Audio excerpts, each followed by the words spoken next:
We really have two purposes today. One is to talk to our youth, to try to convey just how dangerous alcohol can be, whether it's driving or not driving, the things that can happen, and to really encourage our youth to make the right choice.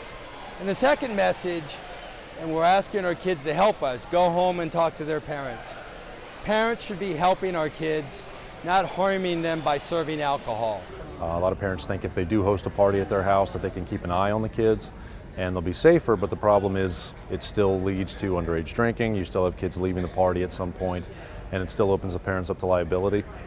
So we really want to try to educate parents on not hosting these parties, trying to find healthier and legal alternatives for their teenagers.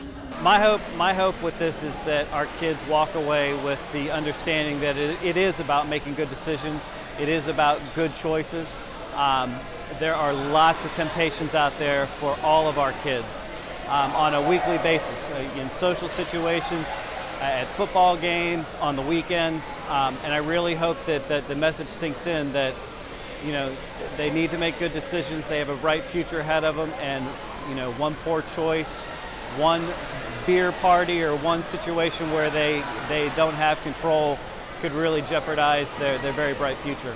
So we have a cone course set up, actually two cone courses, and we have scooters, and what the students will do is put on a set of goggles that are similar to workman's goggles, but they have corrugated lenses that simulate what it's like to try to see when you're impaired. And they'll try to navigate through the cones on the scooter while they're wearing these goggles.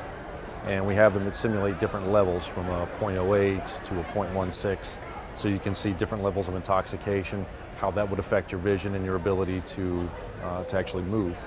And from what I understand, this is an excellent demonstration.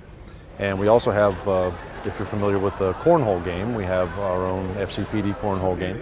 And same thing, the students can put on the goggles and try to do the beanbag toss with the goggles on and see how far off their aim is going to be. So it's usually a pretty convincing activity. With the darker pair, it was like kind of like an optical illusion. Like all I could see out of them was like the glint from the floor, and I could only see like a little outline of the cones that were on the floor. Yeah. It was really dark, and it made me lose my balance a lot, especially when riding on a scooter. Yeah.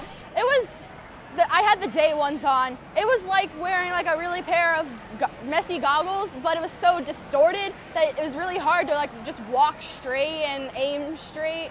It was just messing up everything. I think what happened here today was a very good message. I think alcoholism definitely affects families all around the country. And I'm actually very glad that they did this today.